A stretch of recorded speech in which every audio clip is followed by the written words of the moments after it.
Hey everybody, how y'all doing? Welcome to Talk Sober. And today we're going to talk about loneliness in recovery. And it's something that a lot of us experience. I know I experienced it a lot. I had to learn how to deal with it. Loneliness can be a risky situation, especially in that early sobriety, because like a lot of times we get sober and maybe we've driven a lot of people out of our lives already, but we still have like all those drinking friends. Maybe we do, maybe we don't. But that all of a sudden we get sober and we're told that we can't hang out with them anymore, or we realize that we can't hang out with them anymore. And all of a sudden we have no friends or people we thought were our friends, whatever the case may be. But it can be a tough situation because then all of a sudden we're stuck in our home or wherever, and we have nobody to talk to. We're just stuck inside our heads. Our head starts spinning. We're wondering what to do about all this loneliness and what to do to take up time in the day. Because all of a sudden, we get sober and we have all this extra time. And there's a lot of factors involved in this. And the loneliness can be definitely a road back to that relapse. And so it's something that it's important to have some tools to deal with it, and that's what we're going to kind of talk about today, is some tools to deal with in recovery for Absolutely. loneliness. Absolutely. And I think loneliness in early sobriety is a gift that's wrapped up in something that looks bad. Because a lot of times the reason that we drink is because we don't know how to be by ourselves in our own thoughts. Yeah. And oftentimes we don't realize that, now that we're sober, we have to sit there and we have to understand ourselves in a new way. We have to sit there and we have to listen to our thoughts, right? And it's interesting because, a lot of people, they think that loneliness is this big, terrible thing. And it's kind of like that old joke on Seinfeld where he was saying, I don't get these people who say, you know, how am I going to meet women or men? Like, they're literally everywhere. And that's kind of what it is with sobriety is and friends and loneliness is the fact that there are literally people everywhere. You're just choosing who you want to hang out with. And I think it's interesting because I think what needs to happen and what had to happen for me in sobriety is I had to learn who I was again. I had to learn what I was about. I had to learn that not every thought that came in my brain was like gospel truth. And we really had to look at that and say, okay, well, what's going on? What's really going on here? How can I sit and be okay by myself? Because so much of our society is focused on other people and other things and buying stuff and getting stuff and jobs and careers and all this stuff that we never really get to sit down and just be. And the essence of sobriety is understanding that you can just be. You can be angry. You can be upset. You can be sad. You can be tired. You can be bored. You can be lonely. And these things aren't going to kill you, right? I mean, no one's ever like died of loneliness as far as I know, right? And so we look at that and we're like, okay, well, how can I learn to be with myself? Because then you're going to be a lot more attractive to the people that you want to have in your life, whether it's, romantic relationships, whether it's regular relationships, whatever it is, I think the key is learning to be okay with you. And I feel like in sobriety, for the first time in my entire life, I'm okay to be by myself. Like, I'm okay just doing what I do. I'm okay with my own thoughts. I'm okay sitting on a rock somewhere and just hanging out. I don't have to have so many things going on. I don't have to be entertained. I don't have to be distracted. And I think the essence of what alcoholism is distracting us from what we are afraid of feeling. And there's so many people that are afraid of feeling lonely. They're afraid of being alone. They're afraid of having nobody. And the fact of the matter is there's literally people all over the place. There's someone who thinks and feels pretty much like you do, and you can go find them. And that might be a good thing and it might be a bad thing. Maybe you don't need people who feel like you do. Maybe when you were drinking, everyone felt like you did, and you all had to go to the bar to deal with it. Maybe you need a different perspective. And I think that sobriety is about broadening your horizons and understanding that this little world that you created in your mind isn't real. There's so much more out there. Yes, indeed. And that's what I had to learn to deal with is when I first got sober, that loneliness, it was there. And I had slowly started to learn that that loneliness, it's just another feeling. And that's all it is. Mhm. And it wasn't bad. It was okay. Once I learned that it's all right to be lonely, that's okay. No big deal. And what did I do? I reached out. I went to meetings. I started to talk to other sober alcoholics. And for me, that was what worked for me, was talking to other sober alcoholics, because they think like me. Their sixth sense of humor is similar to mine. And, that it was just something that I could relate to. And that helped me a lot in that early sobriety. It still helps me now. And Mhm. like Marcus, I'm okay being by myself. It's fine. I'm kind of an introvert, really. It's like this, the lockdowns and all that was like, okay, I'm just not going to go out quite as much, but whatever, it's fine. I'm good, you know. Mhm. And I know a lot of alcoholics say the same thing. They're already kind of isolators, even in their sobriety, and when they're drinking, definitely isolators. That's the way we tend to get. But that helps a lot. Is just understanding. It's just another feeling, and it's okay. We're Yeah, okay. and I think too, a lot of times what we do is we get confused between loneliness and self pity. Because a lot of times for me, I know I'm like a big baby when it comes to this stuff. I would always go to like, oh, nobody wants to hang out with me. No one likes me. No one this, no one that. And it goes into this self pity thing rather than just like, okay, this is the current state that I'm in. Right? Like, look at everything like this is the current state that I'm in. I'm an alcoholic and I can't quit drinking. This is the current state I'm in. All right? Current, meaning not forever. This is the state I'm in. What am I going to do about it? With loneliness, okay, this is the state I'm in. It's not that nobody likes me. I haven't met everybody. There's 8 billion people. I've probably met, a couple thousand throughout my lifetime. I still got like 7.9 billion people to go to actually figure out if it's true that nobody likes me. And you look at that and you say, okay, this is the current state. And I know that we're coming up on the holidays, and I know that this can be difficult throughout the holidays. Sometimes you can go with your family and have 100 people at Thanksgiving. Not this year. Apparently, we can only have 3 people and a turkey and a dog. I think you can have a dog. And, you could still feel alone.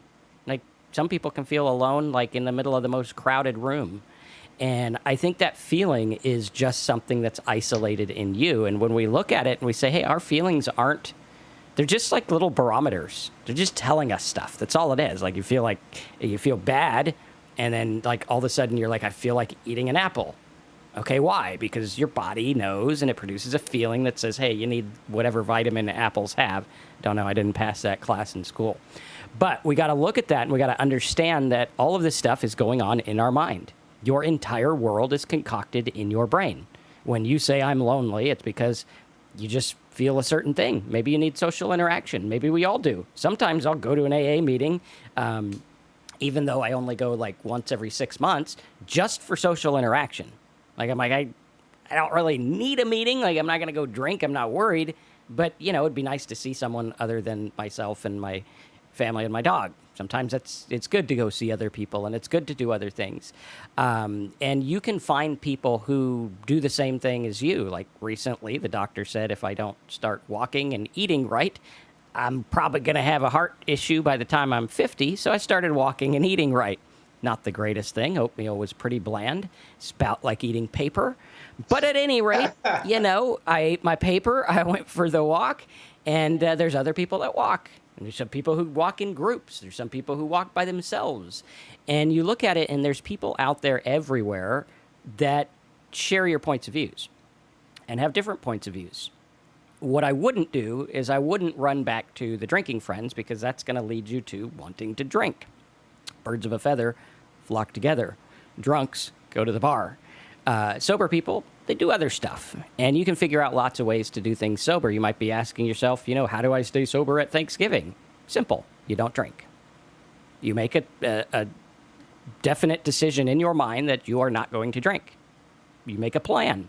What am I going to do when someone offers me a glass of wine with turkey? I mean, you have to. Isn't it a law? Didn't the pilgrims have wine with turkey and you will be kicked out of? No. That's just made up in your head.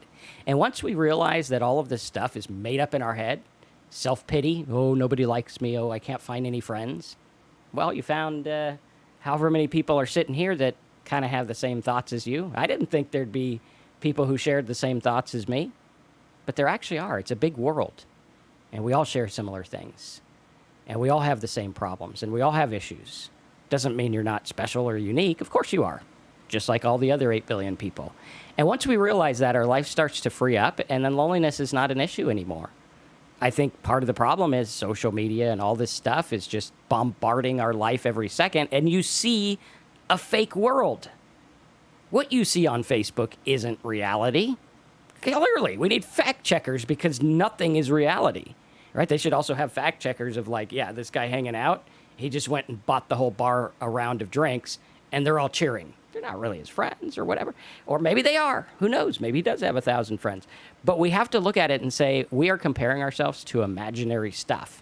And even if there is truth to it, it doesn't really matter. What matters is what is the result you're getting. What matters is how do you feel? Can you sit and be alone? If not, why? Why not? What's Yeah. going on there? Are you afraid of your thoughts? Why? They're just thoughts. That's all they are. Just thoughts, impulses, chemicals in the brain.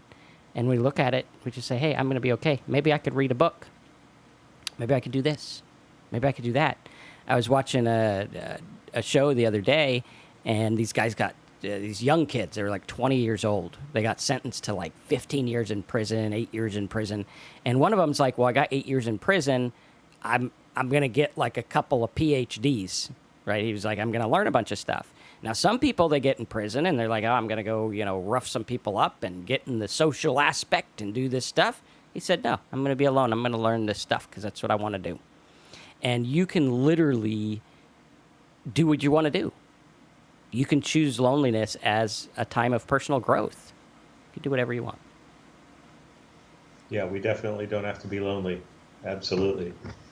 The the social media, you touched on that, and yeah, that's definitely not good for our loneliness.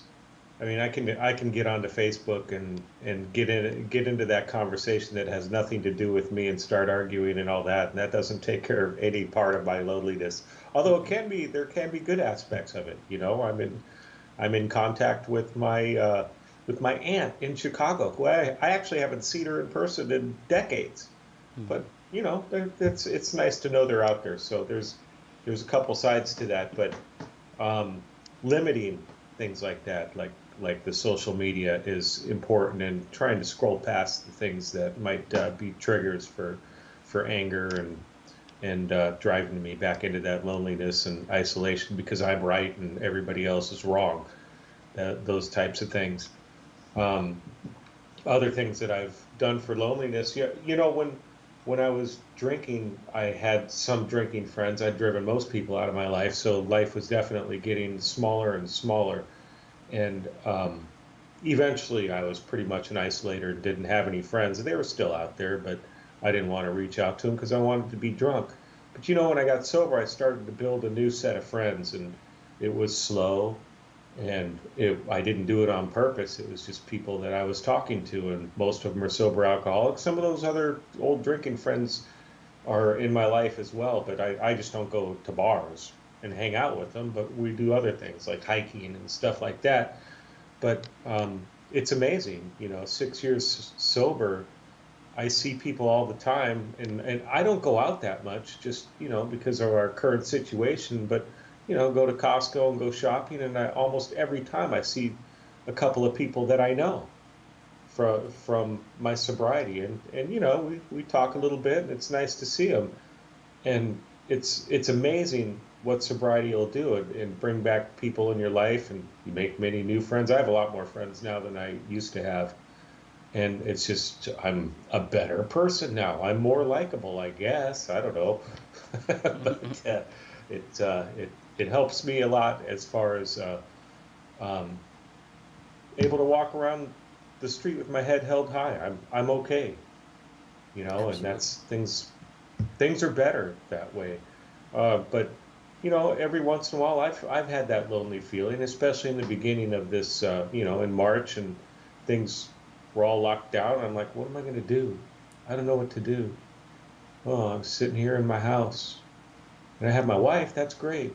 We're doing great, but you know, that's it.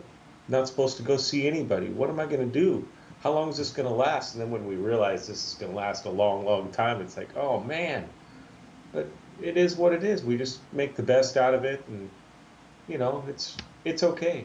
I don't feel lonely right now, or haven't recently, because I've started to do things, and I do things every day. I do contact people every day. This webinar is one of them. I talk to people on Zoom, on the phone. Man, I am not a person that likes to call people on the phone and talk on the phone, but just force myself to do it and do a little conversation, and that helps a lot. Um, Really, just putting myself out there and communicating and being open to people. One thing I Absolutely. do is I've talked to some people that do live alone, and that are some. I have some friends that are older, and they're pretty lonely, man.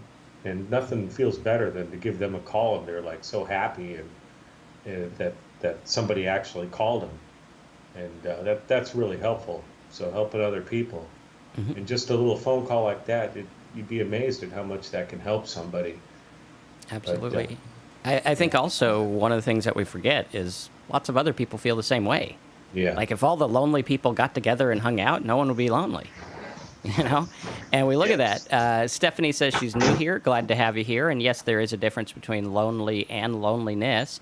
David said something interesting. He was talking about how he has social anxiety and issues where he feels like, when he goes out with other people, he feels like everyone can see through his insecurities.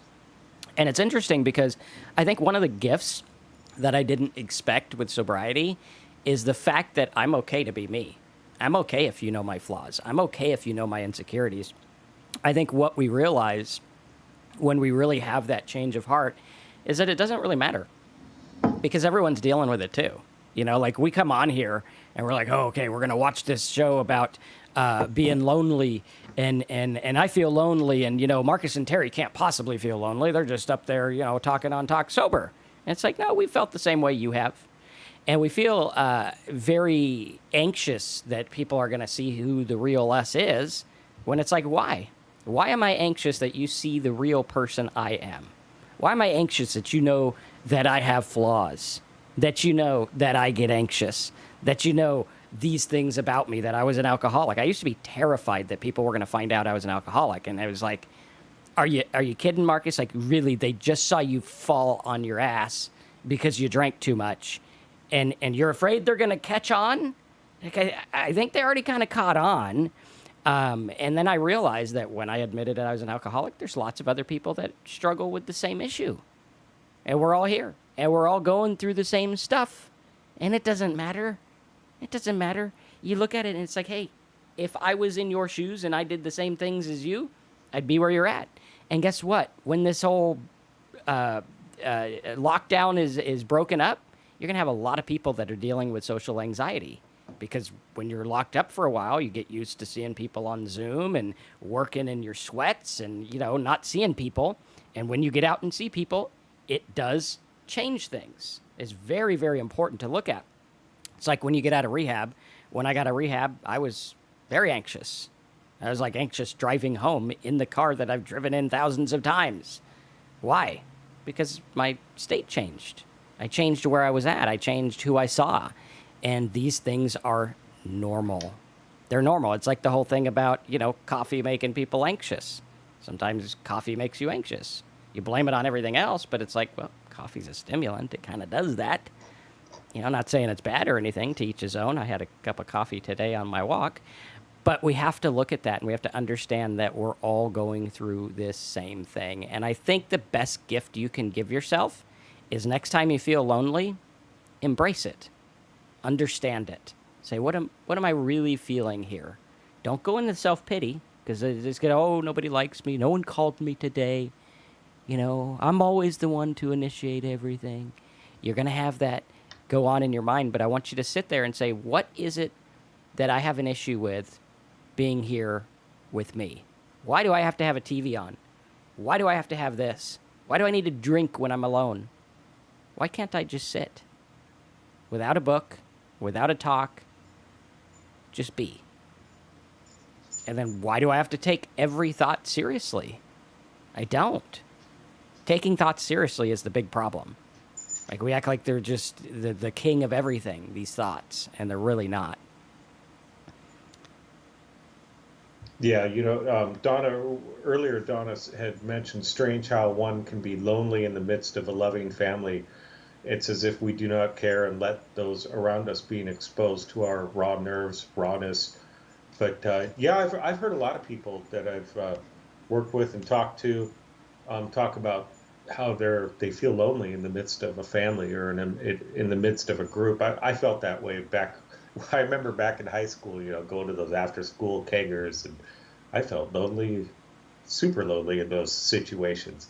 I didn't know what to say. That social anxiety kicked in, and I thought I'd get judged or whatever it was. But I always felt lonely. And then I didn't have a big family, so I never really had that situation. But a lot of people I've talked to have, and maybe they're feeling lonely because they're trying to get sober. The rest of their family drinks, or their views on certain things are different, and it can be tough. It can really be frustrating, and you kind of get those why am I feeling lonely when I have all these people around me?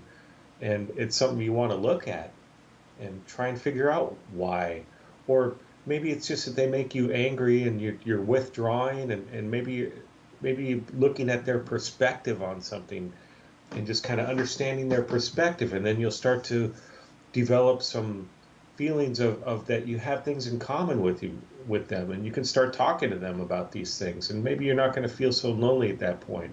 Just trying to work on the empathy towards them, and maybe that'll work. It can be difficult. You can definitely have that loneliness in the middle of lots of people. Absolutely.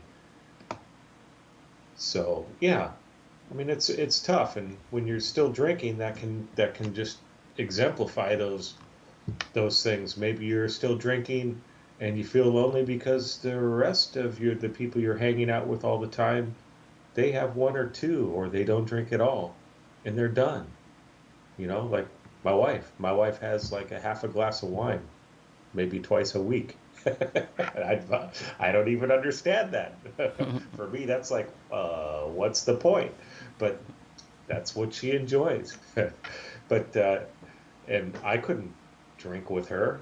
I'd have to drink, 10 glasses of wine every sitting, and it's something that you just kind of have to look at, and look at their perspective, and try to understand your perspective as far as moving in the right direction, trying to empathize and understand where they're coming from.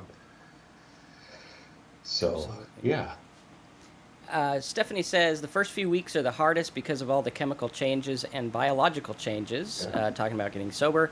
The loneliness can be exaggerated. I feel more anxiety, and I tend to catastrophize the loneliness. Absolutely. We forget what happens to our mind and our body when we drink. It's literally like throwing a wrench in the transmission of the car, screws things up, throws us off balance, screws up our anxiety levels, our calmness levels. Everything's just going haywire. And I think the key is just to sit and understand that. Like, once you understand that, you're like, okay, this is what's going on. Like, when you get sick, you wouldn't get mad at yourself like, oh my God, I'm coughing. What the hell's the matter with me? You're like, no, I'm sick. I'm coughing, and I got to lay down and I got to deal with this stuff. You don't get down on yourself for it. So why would it be any different with alcoholism? Now, yes, alcoholism's kind of like something you put on yourself, but it's also something, sometimes we don't have a choice whether we become alcoholics or not. I didn't wake up one day and say, I'd like to be an alcoholic at 30. I think that's a good, trajectory for my life. I didn't do that.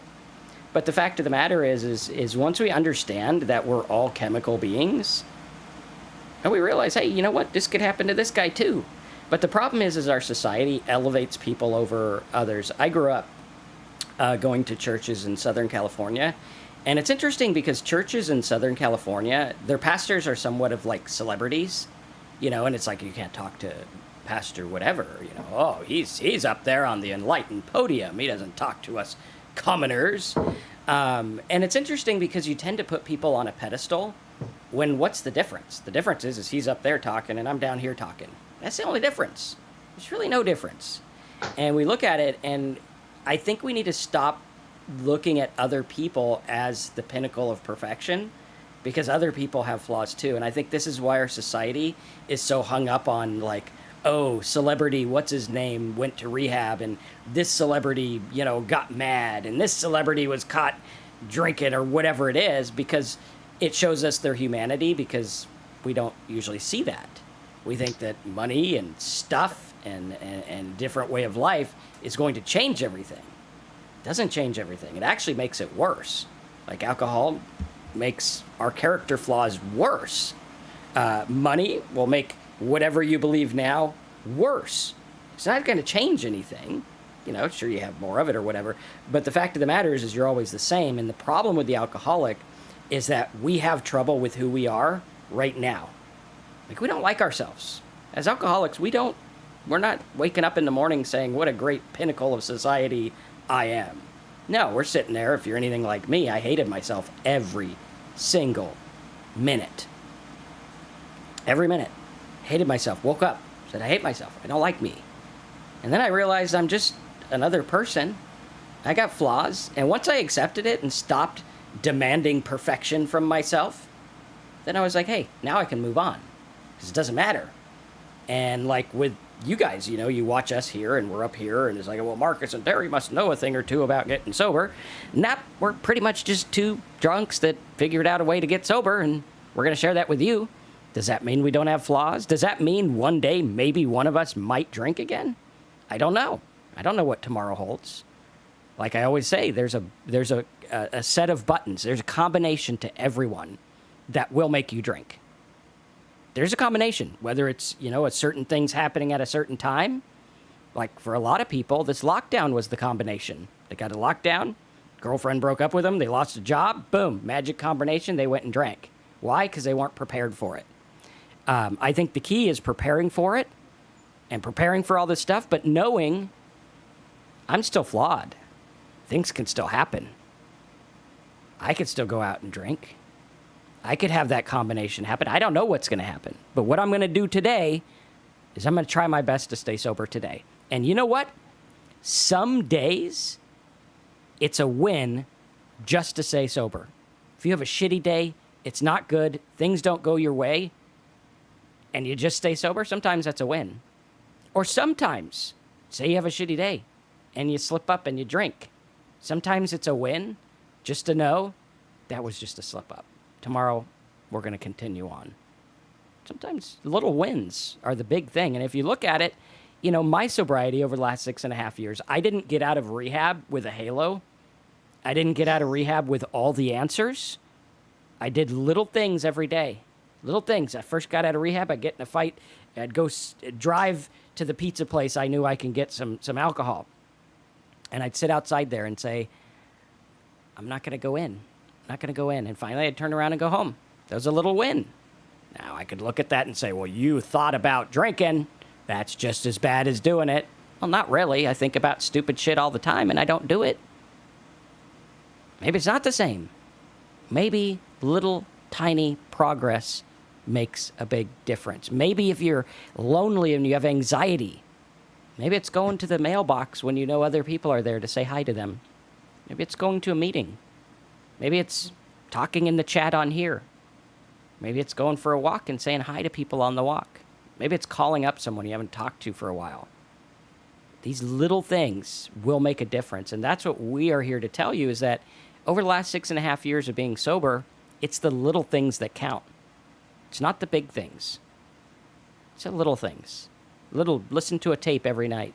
I listen to a talk every night. That's what I do. Fall asleep to a talk every night. That little thing changes my brain a little bit. Other things change a little bit.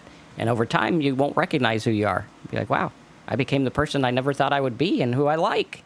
Because little changes make all the difference.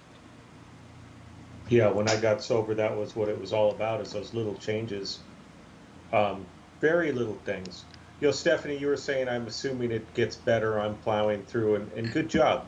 You also mentioned that you're going to start working out after you get through this. Running could be a good replacement, and exercise for me it was and is important.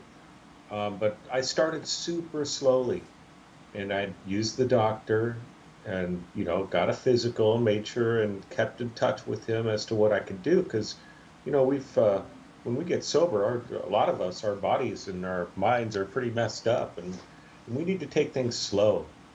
And I had goals, daily goals, things like that. I still do. Try to get them done. If I don't try not to stress about it. That's important. It's just little steps, and that's what I did physically. Mentally, I had to do the same thing. Not take on too much. Just talk to people a little bit, take in what I can, and that was important. David R. said that alcohol took all my jobs and cars and physical help. Now I got to start from the bottom. I'm disabled and no job. Now I'm 37. It really sucks. I'm sorry you feel that way, David. That's a bummer that you're going through all that. And I don't know how bad your disability is, obviously. Um, what I tried to do, I wasn't able to.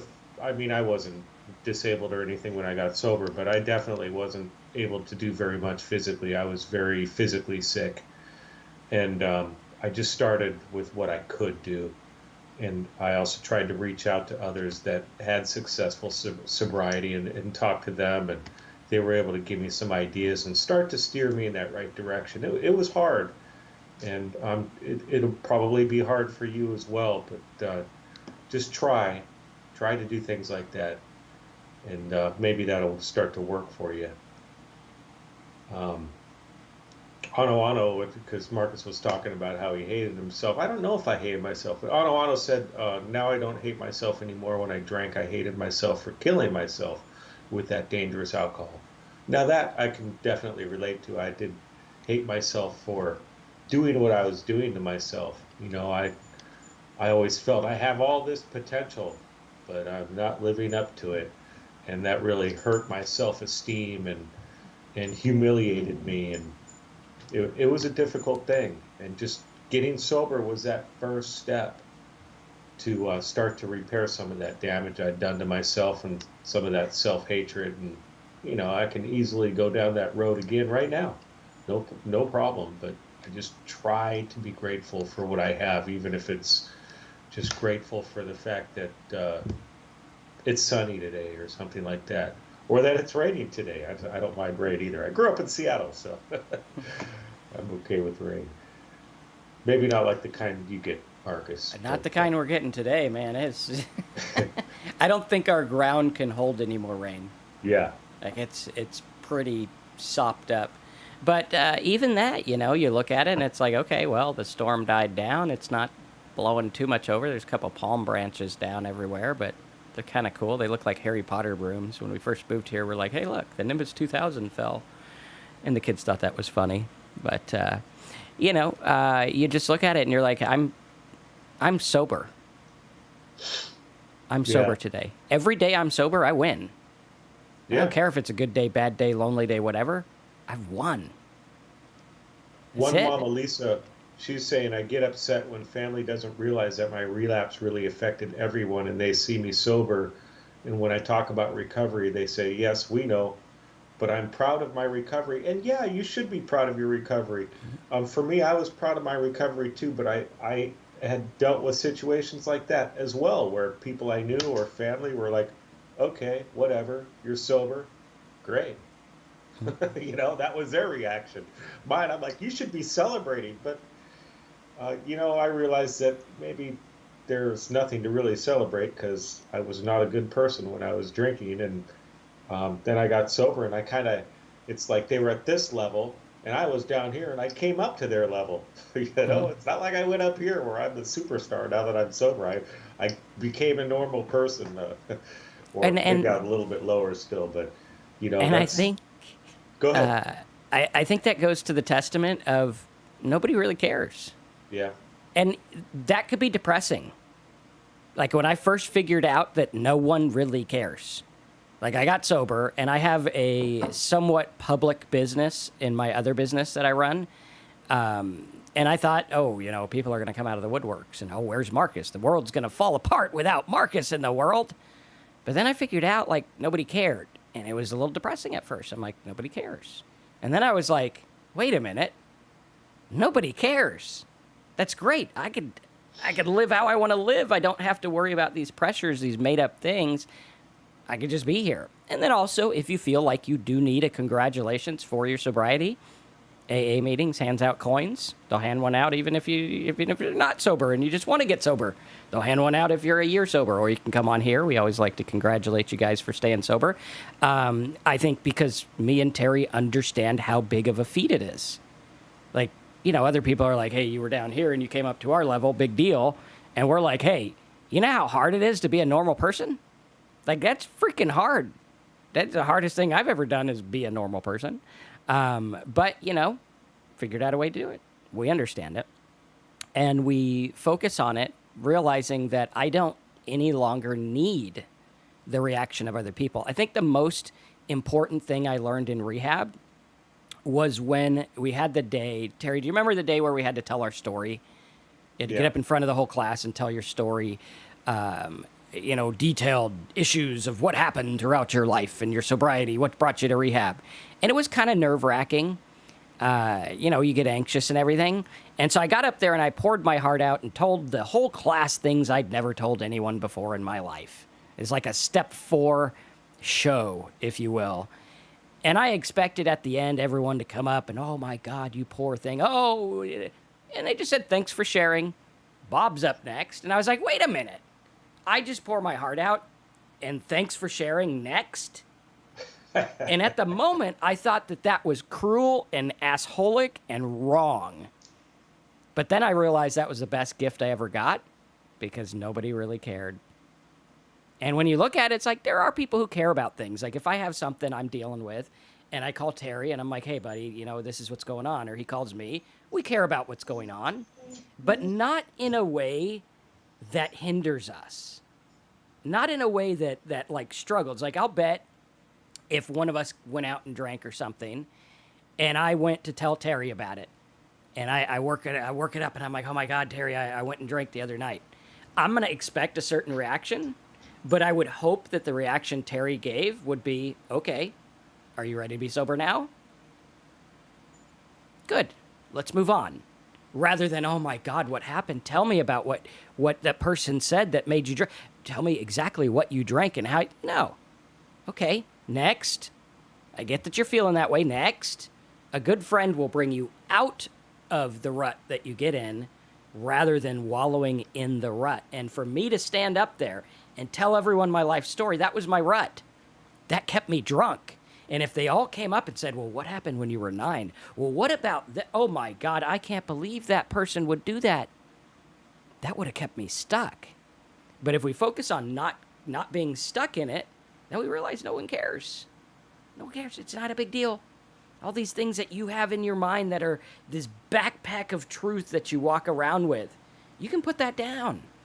You can put that down and say, I don't need that anymore. Sure, it's there. It doesn't make it go away. But I don't need to carry it everywhere anymore. I don't need to live with that anymore. And I certainly don't need to drink about it anymore. And that could be the most freeing thing ever. Oh, yeah. Totally. Hey, Al, good to see you back. You said I was down on myself, but as time went on, it went away. Now on day 45, it's getting better. Yeah, that's what happens. That's what usually happens. It gets better. That's what happened with me. Took a while, though. 45 days. I think I was still in pretty bad shape. Stephanie says, today I told my family I've been sober and plan on being sober. My family said don't go preaching to other people. I think it was hard for them to understand how I will handle it. Yes, in our society, people don't understand alcoholics. That's why we have such a big problem. They don't know how to help. They don't know what to do. They've never been there. I think one of the things to look at is sometimes boasting about our own sobriety can make other people feel less than. Like, oh, I don't drink. I don't need what you guys need. I don't need to have turkey and wine. give me a bigger seat with a king throne because I don't need that stuff. And it's like, well, that is your way of life. I choose not to drink. Someone else chooses to drink. That's their choice. And I think what we need to look at is we need to own our sobriety for ourselves. Yeah. Like, this is mine. It's mine alone. I don't need you to say anything. Sometimes it does feel good. Someone's like, hey, dude, 6 months or 6 years. Congrats. I'm like, hey, thanks, man. But I'm not looking for that. I'm not doing my sobriety for the props or the accolades or whatever. I'm doing it because if I don't stay sober, I'm going to probably be dead. That's why I do it. And because I like the new life. And you got to understand, people don't understand it. They don't get what you're going through. Still, my family still doesn't get it. They have no idea what it's like to wake up at 4 a.m. and have the shakes and feel like a wreck and, go to bed for a minute and then drink again at 5 a.m. They don't know what that's like. They don't know what that does. Sure, they might drink or whatever. And we have to really look at it and just say, I choose not to drink. That's my choice. That's it. That's the end of it. Or I don't drink anymore, or I don't want any, or whatever. And we just look at it because it doesn't matter. Your sobriety is yours. And if you want to celebrate it, find people who celebrate that. There's plenty of them around, and there's nothing wrong with it. Come on here, we'll celebrate it. How long you got? We could celebrate for you. But be mindful of who you're talking to and be mindful of what you're expecting, because in sobriety, I expected like immediate forgiveness and wonderment of how Marcus brought himself out of the hole and didn't drink for 30 days in a place where there was nothing to drink. Right? And it's like, well, some people, they're just like, hey, yeah, you're okay or not okay. But yeah, I don't know where I was going with that train of thought. So Terry will bail me out, I think. I'm going to leave you with uncomfortable silence. No. Actually, I'm cool with it now. Yeah, see, there you go. That's what we're talking about today. I forgot what your point was. There was no point. Hey, one thing you guys can do is let us know how long you've been sober. We'd love to hear from you. And, it's awesome. Mm-hmm. Sobriety is pretty great. Makes my life easier.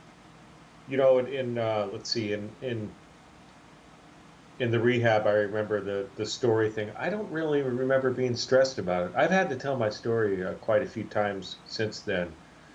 And, it's the same thing. People are just like, okay, yeah, thanks. Yeah, I related to this. I related to that. Okay, cool. But nobody really, as far as normal drinkers, that's what we're talking about. Normal drinkers,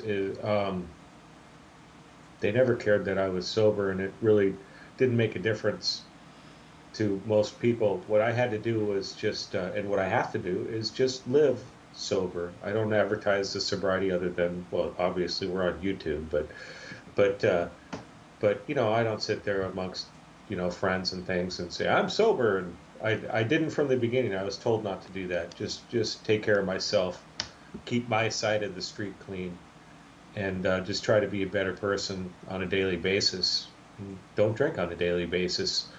And that's about as simple as I try to keep it, is just nice and simple. It's not super complicated. And when I start to bring out if I think I can make someone else sober, I've learned over these years that I cannot. I've tried. In the beginning, I tried to help some people. I tried to analyze them and da-da-da-da-da. Didn't work. But a couple people have gotten sober, and that's because they wanted to get sober, not because I helped them get sober. Maybe I told them some things that helped them, but it's them. And that's one thing I've learned is sobriety is, for my sobriety, it's my responsibility. Nobody else is going to get me sober. Mm-hmm. So I just try to do that quietly. I would also look at the way that we're hardwired is for response. We want response. And some people in sobriety, they look for the response of, oh, I've been sober this many years or whatever. And there's also a negative side where you'll see people in sobriety that they glorify the old days. And I drank this much. No, I drank 5 boxes. No, I drank this. And it's all like trying to one-up each other. And I think once we realize that that's how we're hardwired and we laugh about it, things start to get better. One of the things that's kind of funny, if you guys have never done live streaming like on YouTube, one of the things you have to get used to is the fact that the comments are 30 seconds delayed because you're actually seeing what I said now 30 seconds later. And so when we say something, it's funny because it's a testament to the way we're hardwired. We'll look for that response right away, and it doesn't come, and we forget, oh yeah, it's 30 seconds delayed. But we have that initial, like, nobody cared about what I said. Why isn't anyone answering my question? Well, it's delayed. And so what if they don't care anyway, right? And we learn to live that way. A lot of sobriety people coming up on like a year, someone on almost 2 years. Right on. Cool. And Also, while there's a break, if you guys do want to help what we're doing on the channel and get all kinds of tools, PDFs, and all kinds of things to help you get and stay sober, Terry and I have put together a course over at talksober.com. Even if you're new to sobriety or been sober for a year or two, this can definitely help you understand what's going on in the mind of a sober person and what went on in the mind of alcoholism. And I think it's very important to go through. So if you want to support what we're doing and help us keep spreading the word and stay here every Thursday and all that, go to talksober.com right like this. Click on the yellow button. For less than the price of a cheap drink a day, and I'm talking real cheap, like a domestic half water drink, you can go in here and you just fill this out. It's a secure site, and for $27 a month, cancel anytime you want.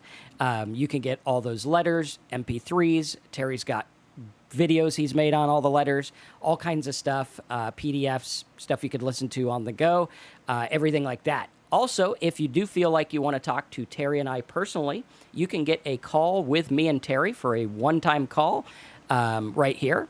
Well, it looks like it's not working, so I'll have to fix that. But you can get a call with Terry and I for an hour. You get on Zoom with us, talk about what you're going through, and we'll talk to you just like we do here, which is pretty cool. So if you do want to support the channel, go to talksober.com, click the big yellow button, and you'll get instant access to all the stuff that we have for you, and we are adding to it all the time, so you get all kinds of good stuff there too. And subscribe Right and click the bell. yes. All right.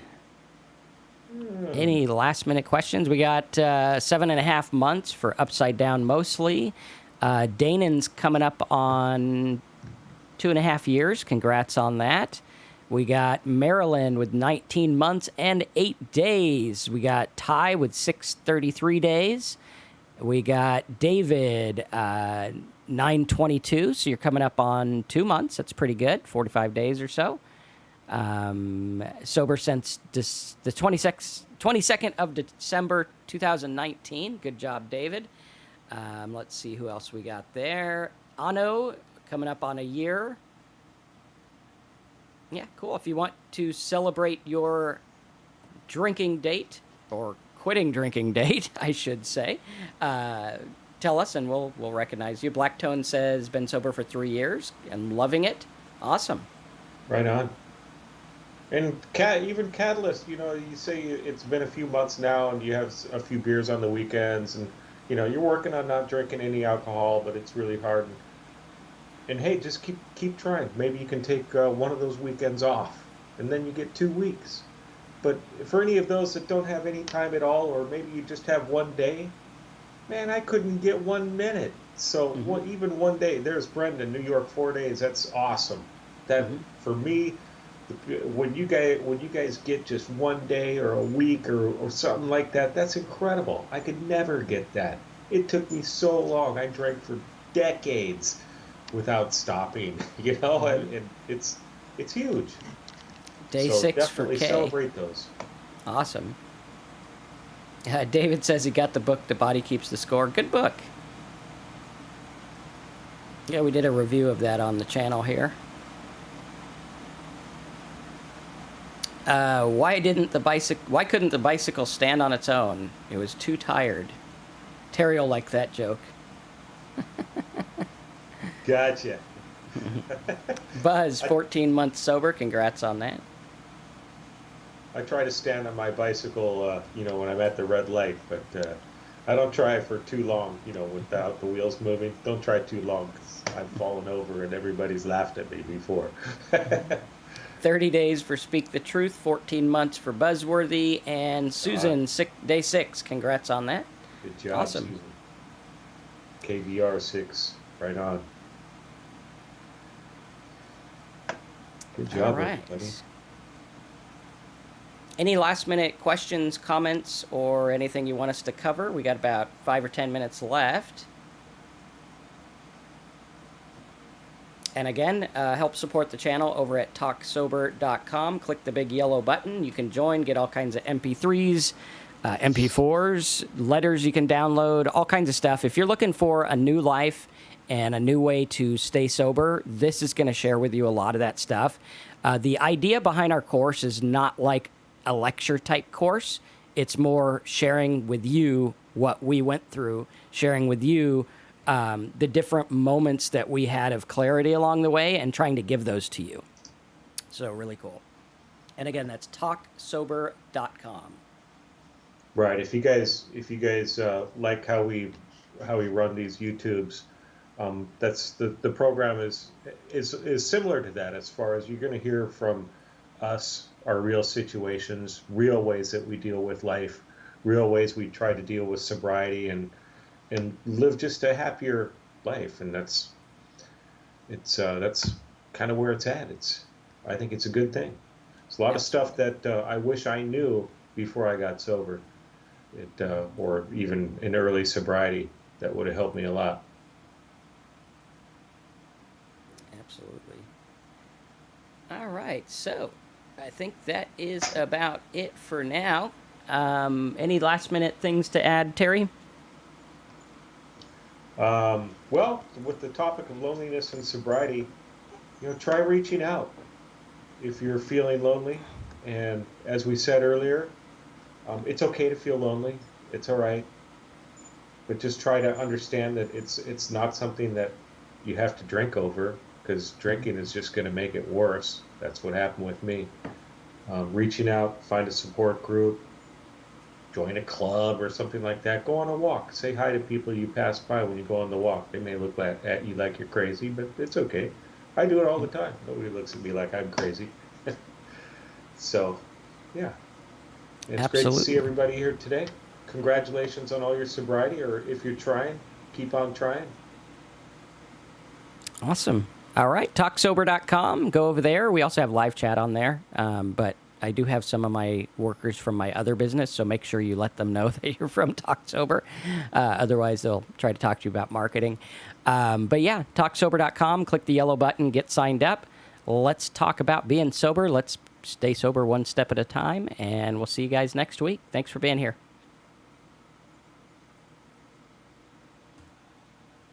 All right.